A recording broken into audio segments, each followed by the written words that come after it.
25% ಪದವಿ ಪೂರ್ವ ಎಲ್ಲ ಇದು ಇಲ್ಲ ಮತ್ತೆ ಕೊರತೆ ಆಗಲ್ವಾ ಸರ್ ಇಲ್ಲಿ ಅಂತ? ಏನು ಕೊರತೆ ಆಗಲ್ಲ.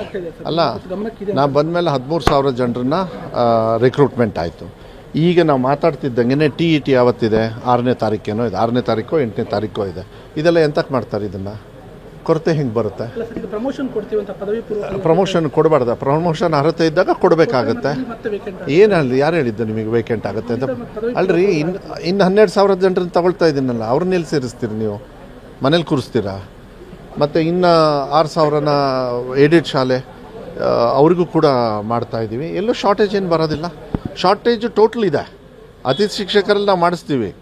ಬಟ್ ಶಿಕ್ಷಕರ ನೇಮಕಾತಿಯಿಂದ ಆಮೇಲೆ ಇದು ತುಂಬ ವರ್ಷದ ಎಲ್ಲ ಪ್ರಮೋಷನ್ನು ಇದೆಲ್ಲ ಪೆಂಡಿಂಗ್ ಇರೋದು. Head master promotion, lecturer promotion, ಇದೆಲ್ಲ ತುಂಬ ವರ್ಷದಿಂದ ಇರೋದ್ರಿಂದ ನಾನು 2 ವರ್ಷದಿಂದ ಕೆಲವು ತೊಡಕುಗಳಿದ್ದು ಅದನ್ನೆಲ್ಲದೂ ಕೂಡ ಅಸೋಸಿಯೇಷನ್ಸ್ ಅವ್ರ ಜೊತೆಗೆ ಮಾತಾಡಿ ಅವ್ರಿಗೆ ಅರ್ಹತೆ ಇರ್ತಕ್ಕಂಥ ಪ್ರಮೋಷನ್ಸ್ ಕೊಡಬೇಕಾಗತ್ತೆ. ಅವ್ರಿಗೆ ಅರ್ಹತೆ ಇರ್ತದೆ, ಅದನ್ನು ನಾನು ನಿಲ್ಲಿಸೋದಕ್ಕೆ ನನಗೆ ಅಧಿಕಾರ ಇರೋದಿಲ್ಲ. ಅದನ್ನು ಕೊಡಬೇಕಾಗತ್ತೆ.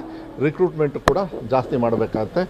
ಈಗ ನಾವೇನು ರಿಕ್ರೂಟ್ಮೆಂಟ್ ಮಾಡ್ತಾಯಿದ್ದೀವಿ, ರಾಜ್ಯದ ಜನತೆಗೆ ನಾನು ವಿಶ್ವಾಸವನ್ನು ಕೊಡಬಲ್ಲೆ. ಈ 12,000 ಪ್ಲಸ್ 6,000 ಅನುದಾನಿತ ಹಾಗೂ ಸರ್ಕಾರದಿಂದ ಏನು ನಾವು ಆಗಲೇ ನಮಗೆ ಸ್ಯಾಂಕ್ಷನ್ ಆಗಿದೆ ಈ ಪೋಸ್ಟು, ಅವರೆಲ್ಲರೂ ಕೂಡ ಮುಂದಿನ ಅಕಾಡೆಮಿಕ್ ಇಯರ್ ಒಳಗೆ ಪಾಠ ಹೇಳ್ಕೊಡೋದಕ್ಕೆ, ಮಕ್ಕಳನ್ನ ವೆಲ್ಕಮ್ ಮಾಡೋದಕ್ಕೆ ಅವರೇ ಮುಂದೆ ಕಾಯ್ತಾ ಇರ್ತಾರೆ.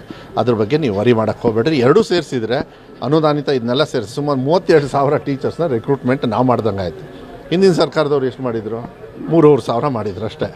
4,500 5,000 ಒಳಗೆ. ಅದಕ್ಕೆ ಯಾವತ್ತೂ ಕೂಡ ನೀವು ಅಂಡರ್ಸ್ಟ್ಯಾಂಡ್ ಮಾಡ್ಕೊಳ್ಬೇಕಾಗತ್ತೆ.